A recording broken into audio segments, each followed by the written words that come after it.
Good afternoon, everybody, and welcome back to Impact Debates. I'm Steve Hellman, Managing Partner of Mobility Impact Partners. Mobility Impact Partners is a coalition of mobility stakeholders, auto companies and suppliers, energy companies, fleet and logistics providers, technology and communications companies, financial and insurance companies, as well as cities and municipalities that works to identify common challenges, find solutions, invest in those solutions, and then build those companies. Today, we teamed up with CoMotion, Barclays, EEI, the Reason Foundation, the Autotech Council, and the McKinsey Center for the Future of Mobility to create this debate on the future of EVs. The resolution for today's debate is, will EVs dominate US transportation within the next 10 years? Just to be clear, we're including plug-in hybrids within the definition of EVs, and what we mean is that the majority of vehicles sold in the US will be plug-ins by 2034. Arguing pro that EVs will become dominant is Steve LeVine, who is the editor of The Electric, author of The Powerhouse, America, China, and the Great Battery War, in addition to books on oil and Russia, as well as a former foreign correspondent for the New York Times and the Wall Street Journal. Arguing con will be Ashley Nunes of Harvard Law School, who is an extremely prolific researcher and writer about electric vehicles, public policy, and the economics of innovation. Moderating the debate will be none other than Jim Hackett, who is the former CEO of Ford and probably needs no further introduction. We think Jim is a great person to manage this discussion since he was literally in the room where it happened as resource commitments to various powertrains were being debated. Before we get started, I want to call your attention to the chat, where we have included the debate question about whether EVs will dominate the US transportation system within the next 10 years.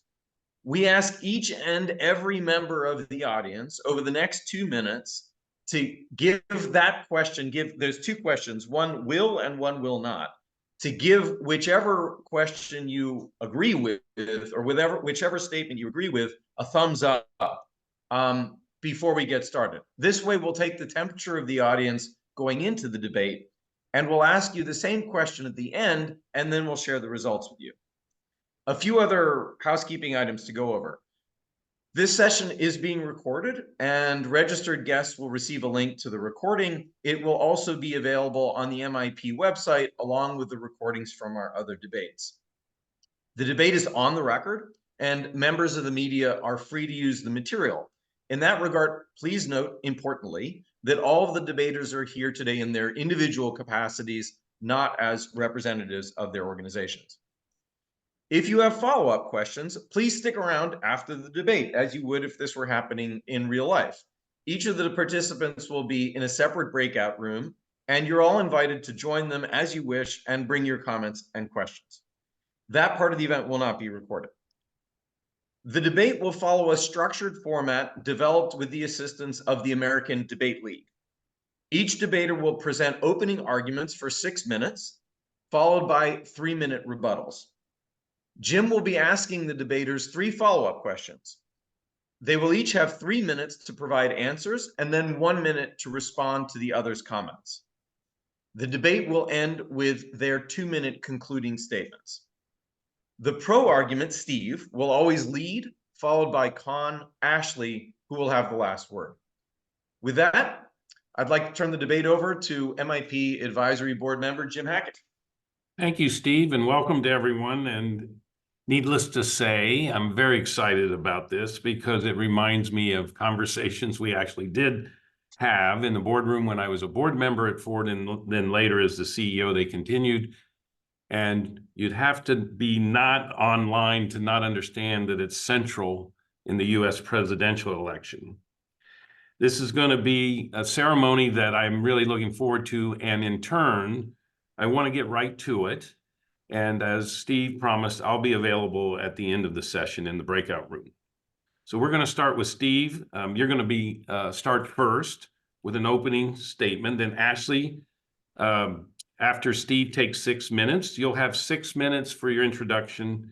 after which each of you will have a 3-minute rebuttal. So Steve, let's start with you.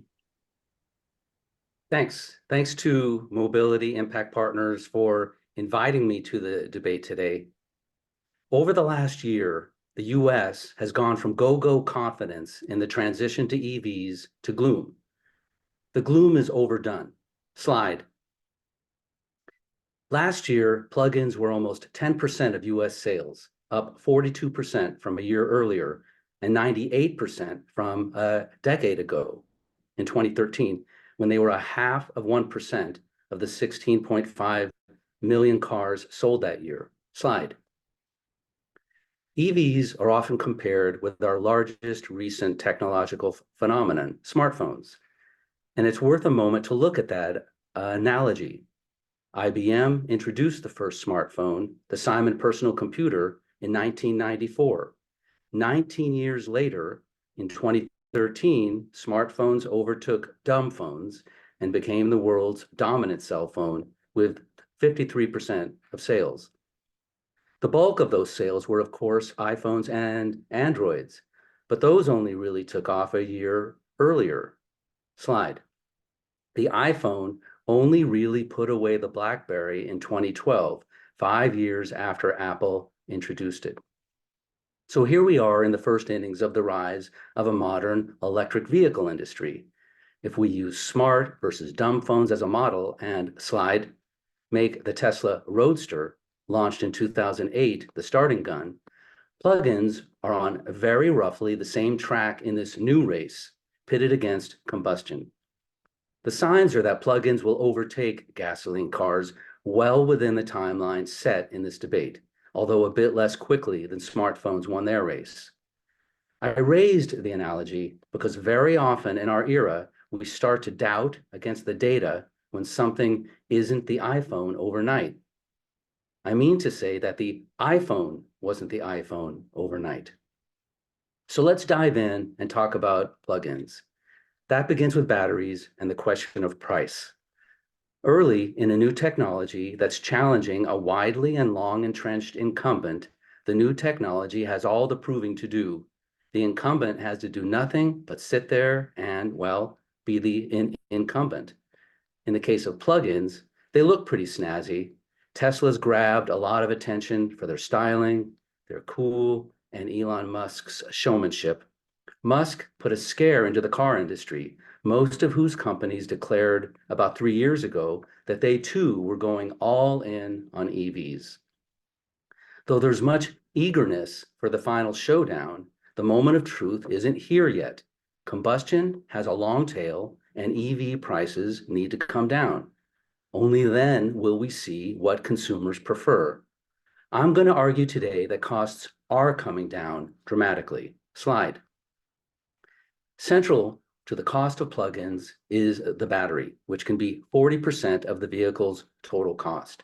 A standard industry metric is the figure $100 per kilowatt hour. When batteries come down to that price, car makers can begin to profitably charge the same price for plugins as they do for similar combustion vehicles. As you can see, battery costs have dropped about 99% from 2010. That drop is the singular fact in the existence of the plug-in industry and is partly the result of considerable increases in energy density and a little-known rule of manufacturing known as Wright's Law. Wright's Law states that for every doubling of production, manufacturing costs will drop by a certain percentage. In the case of batteries, it's been an average of 16 to 18% a year for almost a decade and a half. Last year, battery costs averaged $139 per kilowatt hour. The forecast is that they're going to continue falling. Slide. As you see, Bloomberg NEF predicts they'll fall below $100 per kilowatt hour 3 years from now and be well below $70 by 2034. BNEF's forecast isn't an outlier. Slide. Here is Goldman Sachs predicting that battery pack prices reach parity with combustion next year. By 2030, 4 years before the deadline for this debate, batteries will be 40% below parity, according to Goldman. Slide. But not only battery costs are dropping, so are manufacturing costs. According to the benchmarking firm Caresoft Technologies, Tesla's coming Model 2 mainstream vehicle will cost 30% less to manufacture than the Model Y SUV. This is from manufacturing innovations like the single casted underbody, eliminating 370 parts compared with conventional vehicles.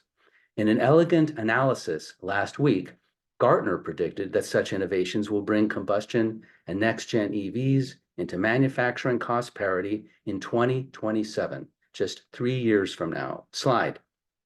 Wrapping up, ample data point to EVs easily overtaking combustion vehicles by 2034. Goldman forecasts that EVs reach 50% of sales in 2030, and BNEF forecasts 52% of EV sales that year.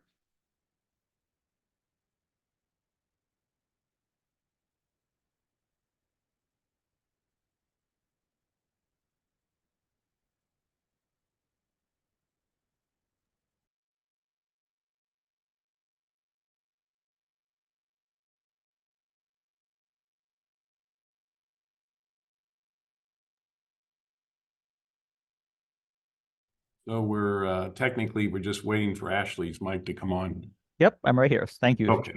Yep. Go ahead. All right. Thank you so much. Slide. Well, thank you so much to Mobility Impact Partners for putting on the event, and certainly to Steve LeVine for taking on the challenge. Steve makes some very good points, and as the antagonist in the debate, I am going to begin by agreeing with him. So I think the first thing to point out is that from the perspective of decarbonization, EVs have a very strong value proposition. They can be greener. I say they can be greener because it depends on a number of factors, not the least of which is how much you drive the actual vehicle itself. EVs can improve health outcomes. I say they can improve health outcomes because it depends in large measure on the type of brake pads that you have on the EV. We observe that there is a notable reduction in particulate matter in EVs if, for example, the EV leverages low metallic brake pads compared to non-asbestos brake pads. And then finally, I would point out on this particular note that EVs can save consumers money. I say they can save consumers money because the strength of that argument depends on whose numbers you believe. Certainly, if you look at the government's own numbers, the US government's numbers challenge the assertion that EVs are actually cheaper to operate than some of the alternatives. Slide. That being said, I would push back very forcefully on Steve's assertion that EV prices are falling. We've completed an analysis of this, and what we have found is that if you look at inflation-adjusted dollars, the price of EVs has risen, not fallen over time. In 2011, the inflation-adjusted price of an EV was close to $44,000.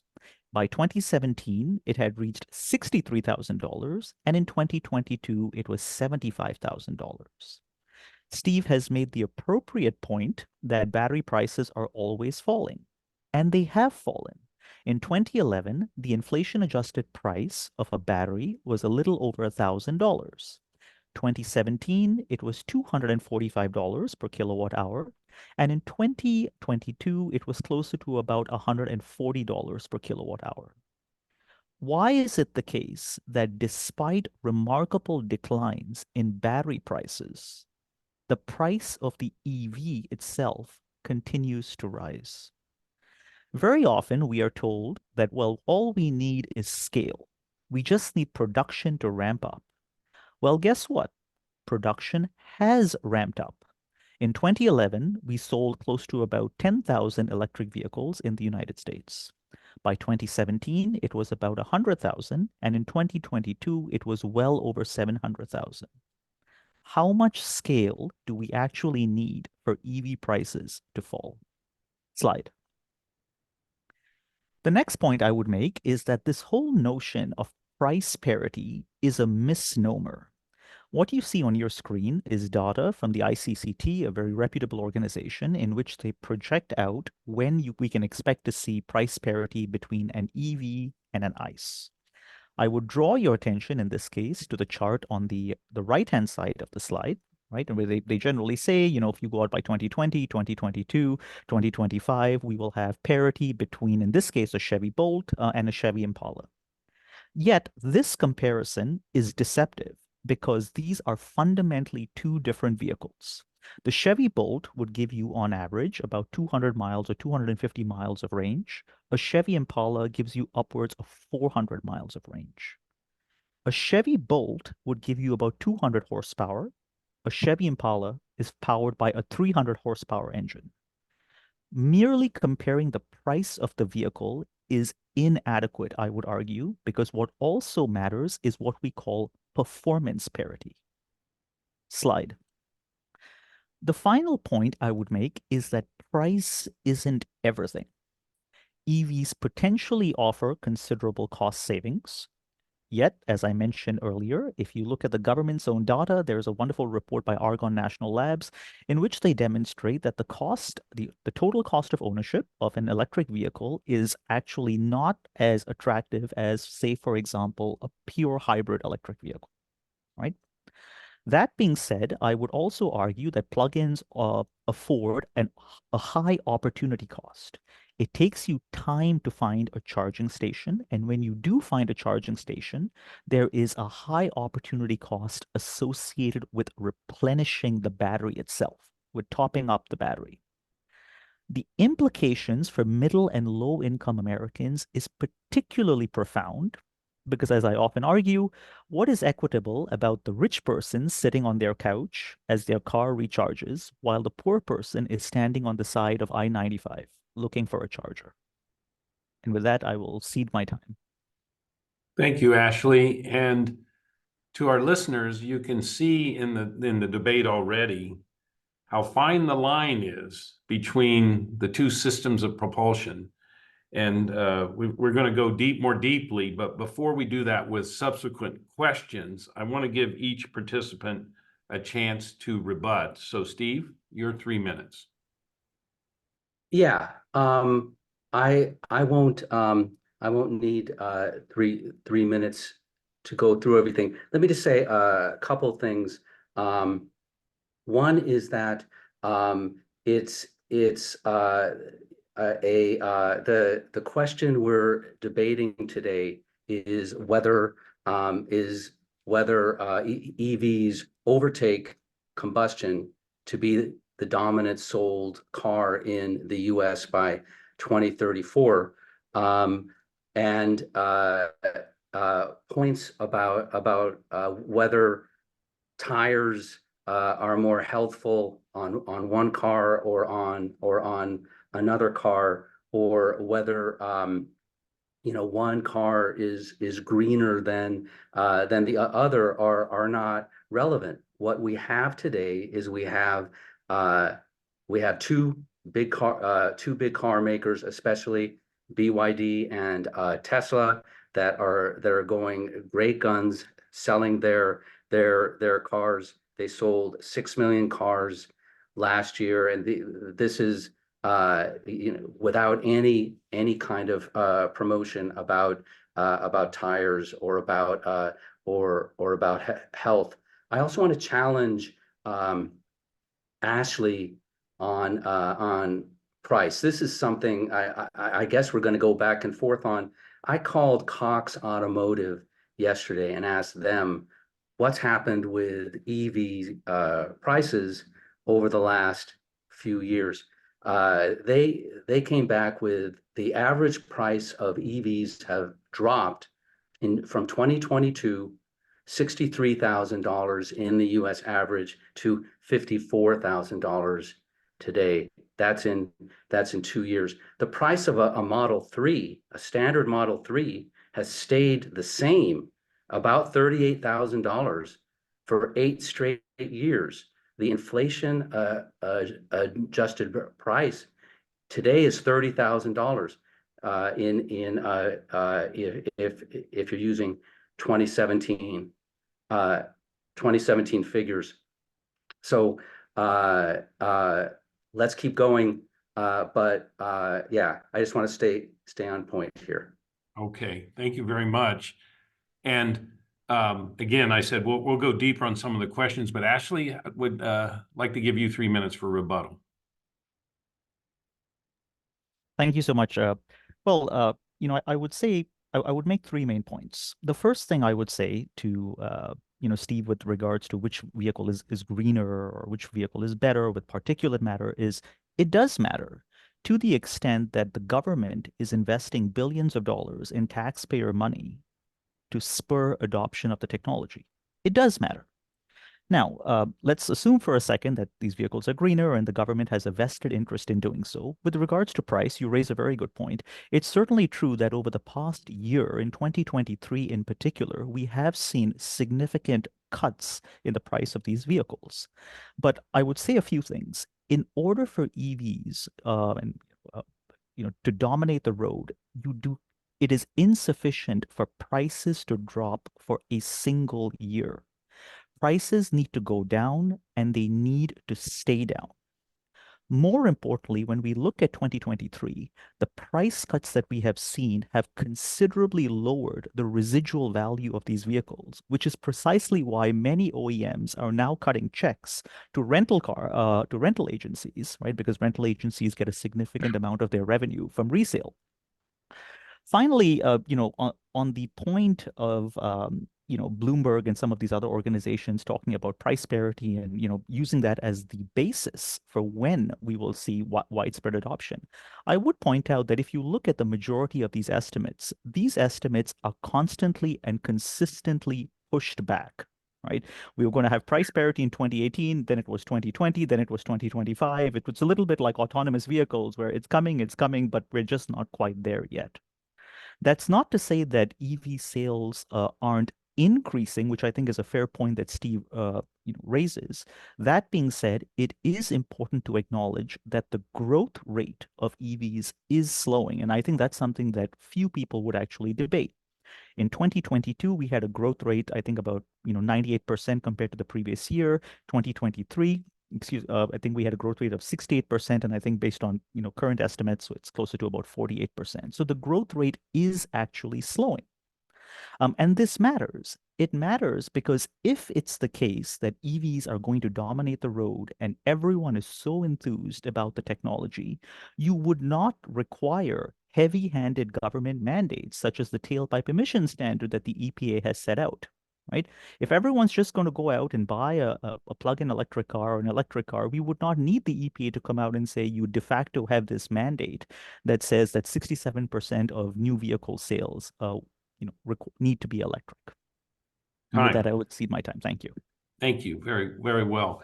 So I'm not pitching or catching in my moderator role, but a riddle that I would put to the audience while you're listening is two of the startup battery EV car makers, Tesla and Rivian, both of those innovators wanted to start with a sports car and took it far in Tesla's case, in Rivian's case, in the prototype phase. And it didn't happen, and you should ask yourself why, which might help understand what's happening to the cost of the vehicles. So now we're going to move to that question.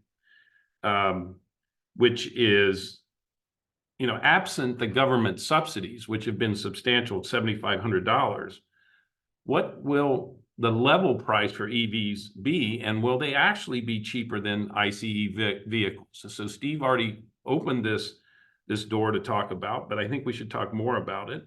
So Steve, we're going to start with 6 minutes here. Sorry, 3 minutes here, and then we'll have a rebuttal. Thank you. Okay. Thank you. Thanks so much, Jim.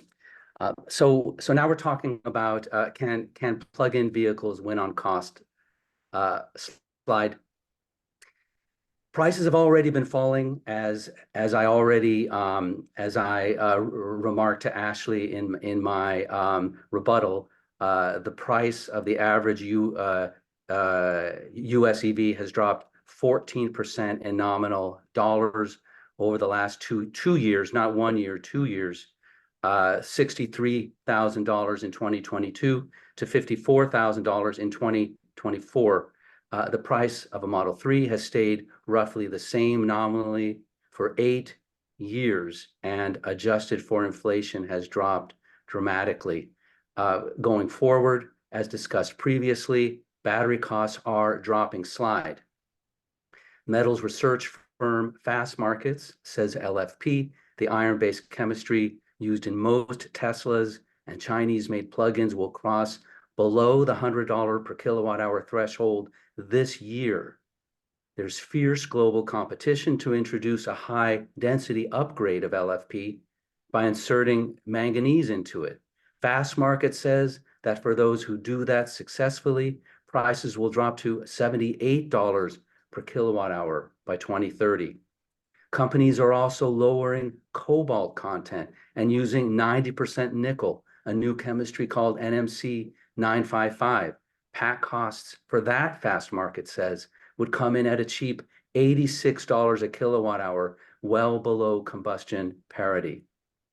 The most eye-popping announcement, slide, has come from China's CATL, which says it will introduce a mind-boggling $56 per kilowatt hour LFP battery for its best customers in the middle of this year. How do these costs potentially translate into plug-in prices? Slide.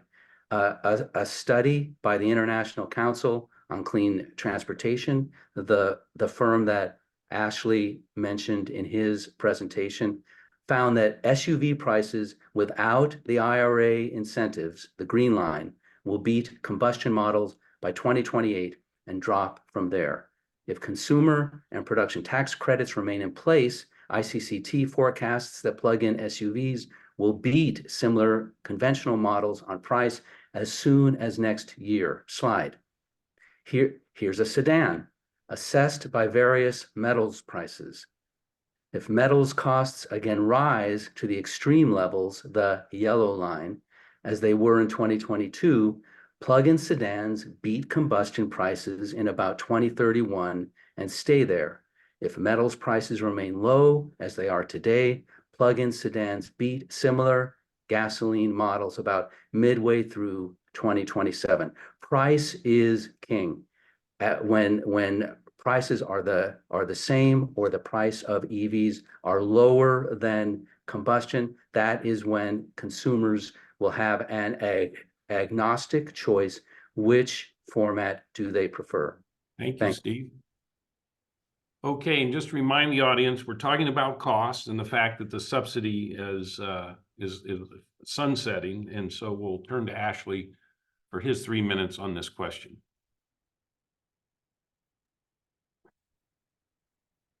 Thank you so much, Jim, and thank you, Steve. I just want to, say a couple of things. The first is that, very often the numbers that we see, and I'm not talking about Steve's presentation, but if we just think about what we often hear about electric cars, it's this idea that the total cost of ownership somehow is really what matters, right? That, at least for now, electric cars have a higher upfront price, but if you look at the total cost of ownership, they tend to be much cheaper. But it's very often the case that the long-term savings associated with the technology are, for better or worse, obfuscated by the near-term cost of adoption.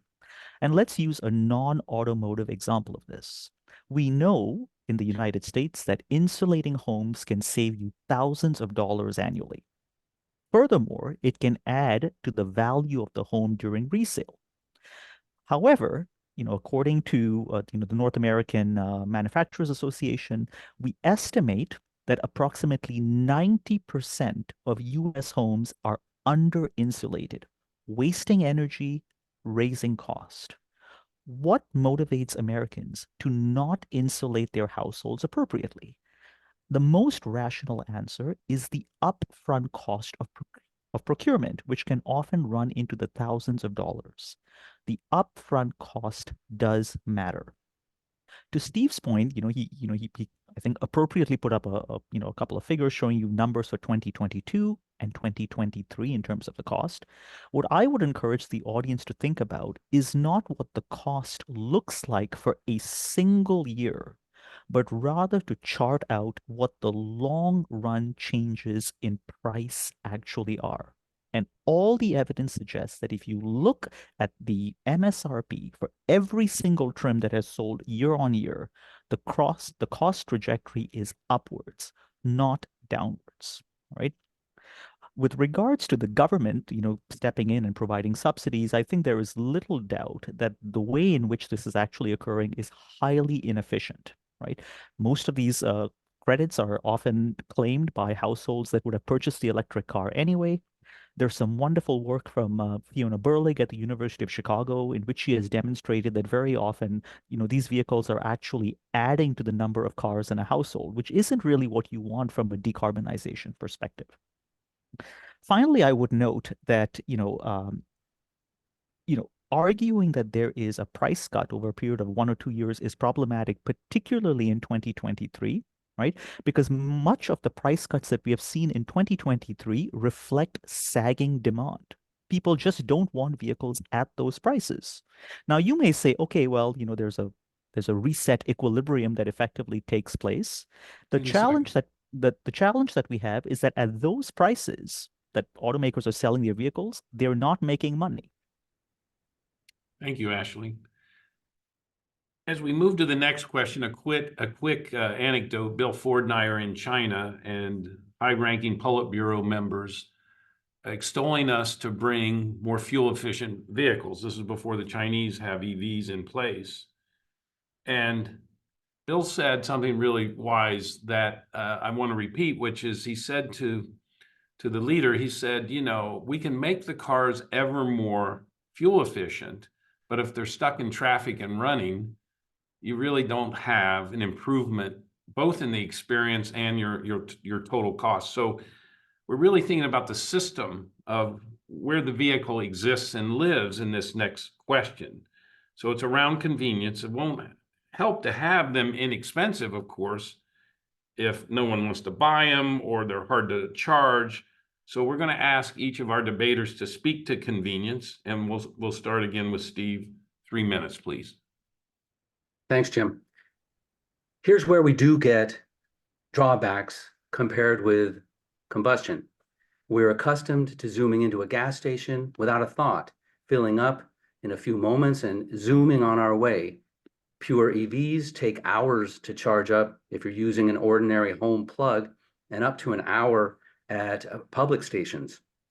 In addition, charging stations, if they're not Tesla branded, can be a nightmare. Out of order, out of the way, trashed, vandalized.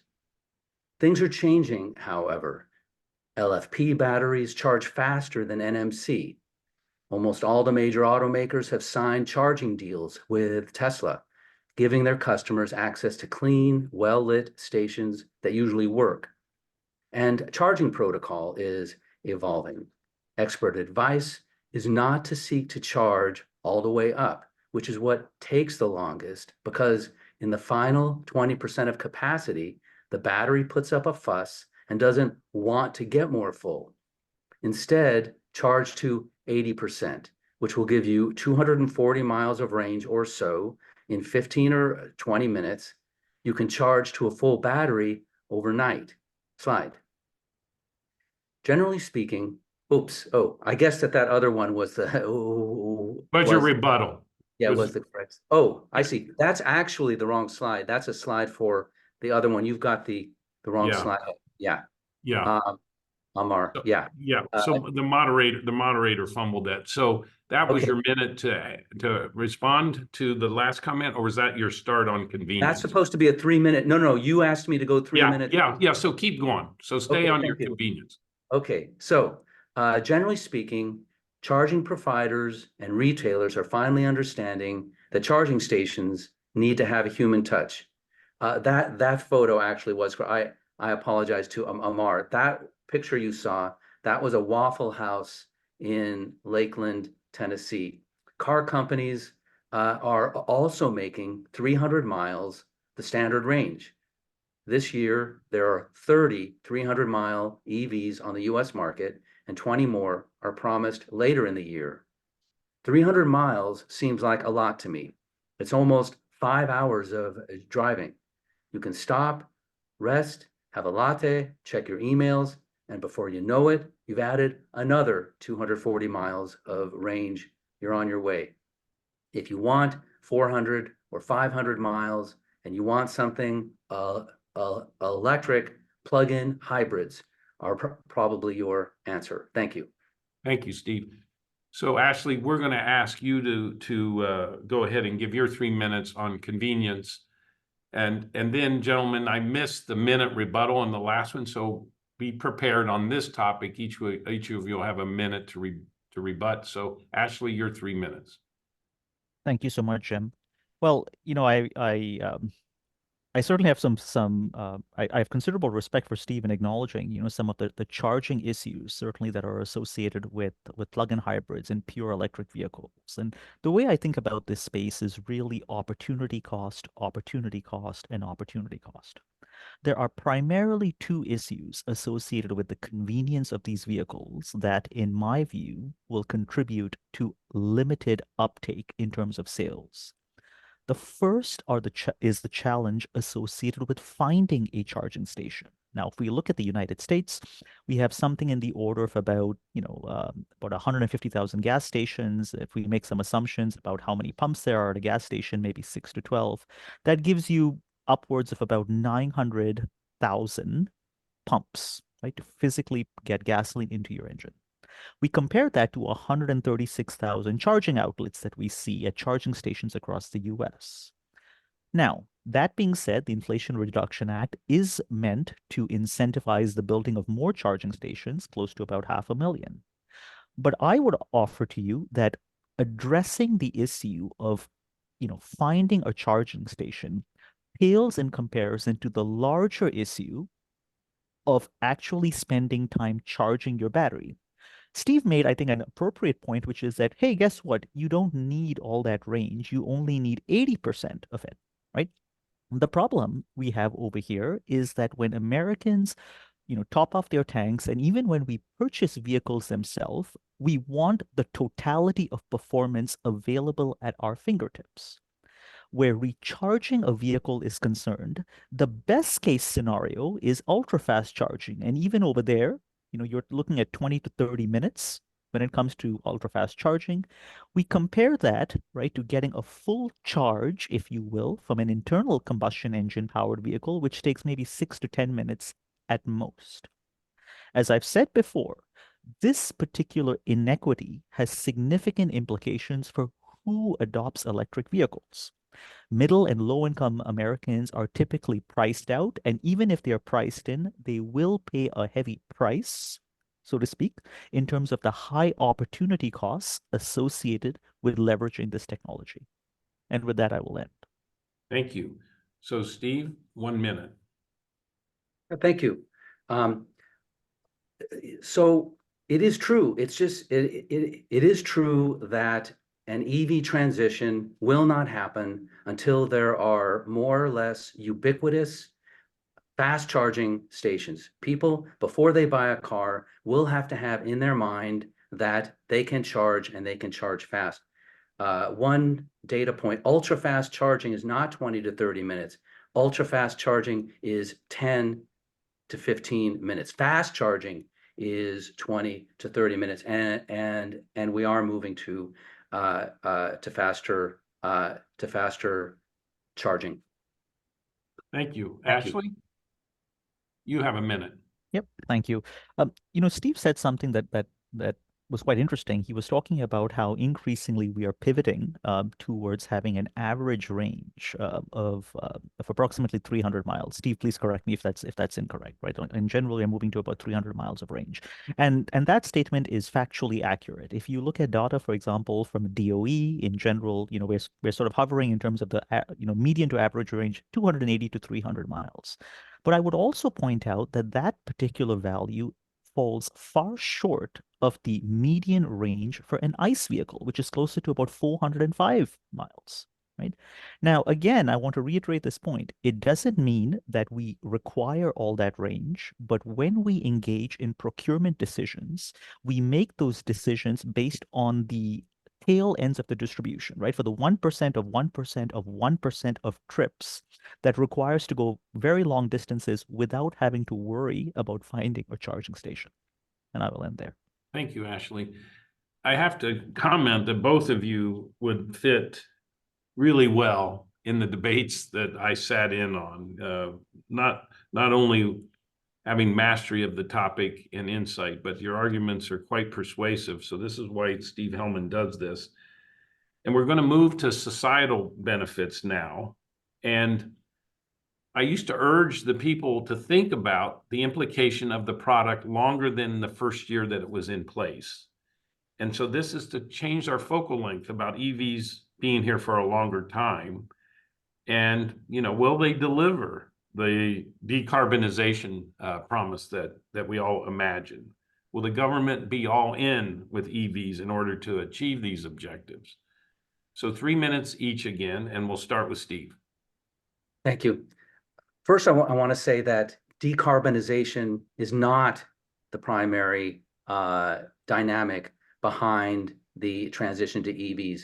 It is a political theme that's been raised to sell the IRA and the infrastructure bill, but that is not why Teslas are selling. It's not why BYD cars are selling. Two areas seem to be priorities to me. First is restoring middle-class pay to industrial jobs. The recent UAW negotiations resulted in a $40 an hour contract, a true middle-class wage. Traditionally, the UAW has influenced wages in other industries, and that's starting to pan out. For starters, a half dozen other automakers preemptively raised wages after the UAW contract in hopes of staving off unionization at their plants. Some jobs are likely to be lost because electric vehicles require fewer workers, but other jobs will be created along the supply chain. The main thing is for workers to train up in skilled positions in these new industries and adjacent ones. There are tons of job specifications that previously did not exist. Charging station technician, EV repair technician, LFP battery maker, software engineer for plug-in features no one's ever dreamed of. The second area is geopolitics. Reality is that going back to the savannah, nations and peoples have always competed, and the US and China are doing so now. China dominates the battery and EV industries, from mines through to batteries and plug-ins. In 2009, the US started the EV race along with China, but 3 years later quit, while China kept going. China is reaping the dividends. Tesla and Chinese companies are setting the pace, and this is probably the most salient point of all. Regardless of where the US policy ends up, the US does not live in a vacuum. Last year, Tesla, BYD, and the rest of China's EV champions sold about 6 million plugins. This year, they're expected to sell about 7 million. Their motivation is not climate change, public policy, or really anything other than that they want to sell a lot of plugins and make a lot of money. The US government is an imperative force to get the US in the game. That means tax and other credits, grants, loans, and tariffs. The best mix of incentives is a subject for another debate, but that government has a premier role in this industry happening seems to me indisputable and a public good. Thank you. Thank you, Steve. So Ashley, you have 3 minutes. Thanks so much, Jim. Yep. Well, I would say two things over here, and I'll talk about counterfactuals in just a second. The first thing is I would push back. Excuse me. I would push back very hard on this idea that the reason why we are, accelerating the adoption of electric vehicles, at least from the government's perspective, is not because of climate change. I mean, look, if we look at the United States and we look at the history of subsidies for electric cars in the United States, we trace this all the way back to 2008. This is the Energy Improvement and Extension Act, where we see the first inkling of subsidies for buying electric and plug-in hybrid electric cars. In IRA, the subsidies that are there, that are laid out in IRA, are all couched within the notion of deep decarbonization in the light-duty vehicle sector. That being said, are there societal benefits? I think the answer to that depends in large measure on what the counterfactual actually is. If you are comparing an electric car or a plug-in electric car to an ICE, then yes, from a purely emissions perspective, it is an EV or a PHEV is a superior value proposition. However, if the counterfactual is walking or taking the bus, then I'm less convinced that government subsidizing electric cars or plug-in hybrids makes a lot of sense. Primarily because even though a bus is more carbon intensive to manufacture, you leverage economies of density over there where you have more people on board the bus, and therefore the per person emissions footprint is much, much smaller. I would further point out that it is very important when we think about the societal benefits of electric vehicles to understand how electric vehicles are being treated. From the perspective of the government, in this case, the US government that is linking adoption of this technology to huge reductions in carbon emissions, those reductions will not be realized if the bulk of electric vehicles are being adopted as complements, not as substitutes. And that's precisely what we see in the US market.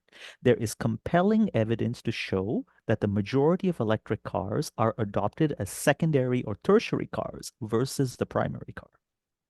And with that, I will end. Unmuting, so thank you. We'll now go to 1 minute rebuttal. Steve? Thank you, Ashley. The question in this debate is not whether US policy is correct.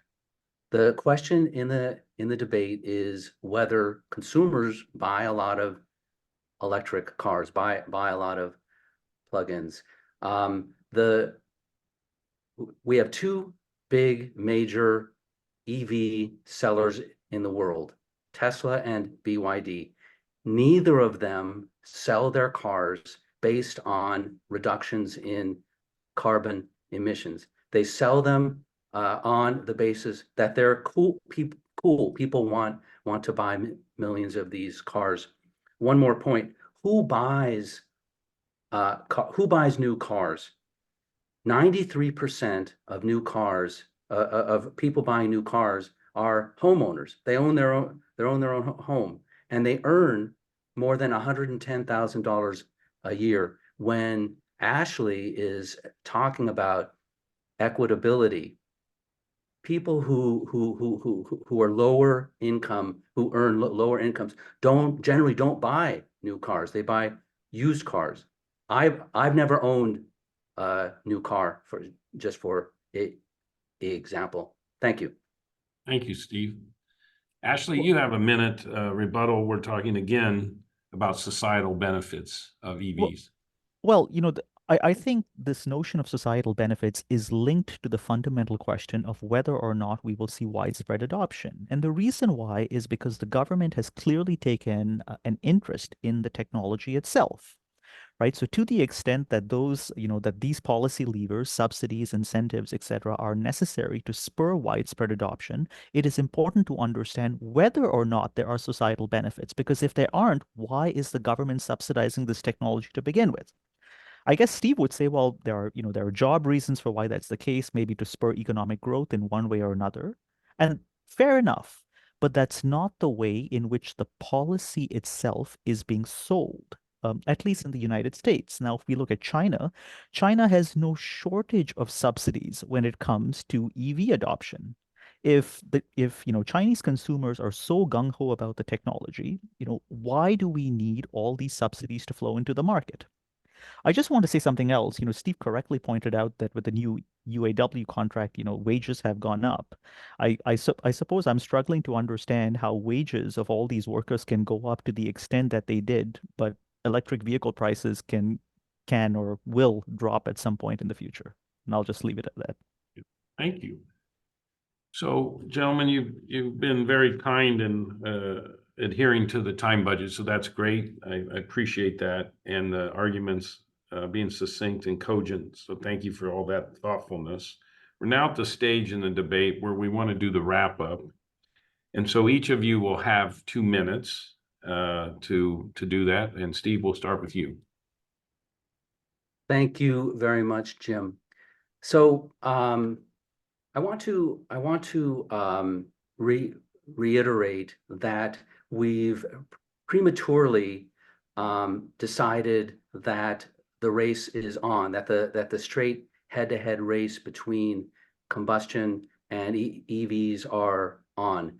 A few years ago, in about 2020, 2021, the car companies and the battery companies zeroed in on the year 2025 as the time when they were going to put 20, 30, 40 new plug-in vehicles and cheaper batteries onto the market, and then from there going forward, see how they sold, and that was the transition to EVs. Somehow in the wake of the COVID years, the car companies got a little bit heady, a little bit ahead of themselves, and so did policymakers, and decided that last year was the proving year. It wasn't. The gloom that we're watching, that we're experiencing right now, is falsely based. We're not going to know until the middle of the decade and beyond when EV prices, when battery prices have dropped for the reasons that I stated earlier in the debate. We're going to find out what consumer preferences are. This debate is about how many cars and what cars people buy. It's not about what U.S. policy should or should not be. The car companies that are winning, Tesla and BYD, they're selling their cars based on that people want those cars, and they don't require subsidies. People want those cars, and so I think that when prices drop, as they will in the latter half of the decade, what you're going to see is a real test between combustion and EVs. And the trend line, as you've seen, is that plug-ins will constitute more than 50% of new car sales. Thank you. Thank you, Steve. Ashley, your 2 minutes. Thank you. Well, I would just challenge Steve slightly on something he said, which I think was actually accurate, where he said, well, we won't know what the prices will look like. But, isn't it the case that to the extent that the upfront procurement cost matters to consumers, that predictions as to whether or not plug-in hybrids will rule the road or constitute 50% of the fleet at least necessitates us understanding what the price trajectory is of these vehicles, not what the cost of the battery is, but what the price trajectory of these vehicles actually is, right? We need to understand the price trajectory because that influences projections for how many vehicles are going to be sold. Indeed, if you look, for those of you that are familiar, if you've looked at the EPA's own tailpipe emission standard, there is specific language in there that talks about the price trajectory. They have justified the rule in part on the price trajectory of vehicles, saying that we think that, hitting 67% sales, for example, isn't necessarily that onerous because we believe with some measure of certainty that the price of these vehicles is in fact going to drop. I just want to reiterate this point again, right? Merely saying that, well, the government policy doesn't matter or is not really central to the debate, I think isn't necessarily accurate in large measure because government policy influences the sales trajectory of these vehicles. If we were to peel back all the subsidies, if we were to remove all the subsidies, for example, that we've seen in Norway and we've seen in China, the question I have for all of you is, would you expect to see the same growth rate for EVs? And I think you would be hard-pressed to argue that is precisely what you would see. Right? And I will end there. Thank you, Ashley. In a moment, we're going to move to breakout rooms. So I urge folks that can stay past the hour to join that, and Ashley and Steve, of course, asking you to stay as well.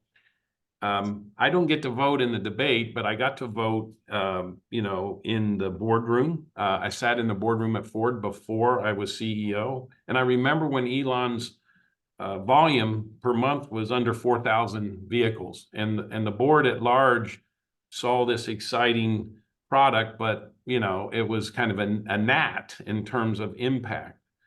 And when you're oriented towards seeing early signs, you say maybe that gnat's going to become big, which it did.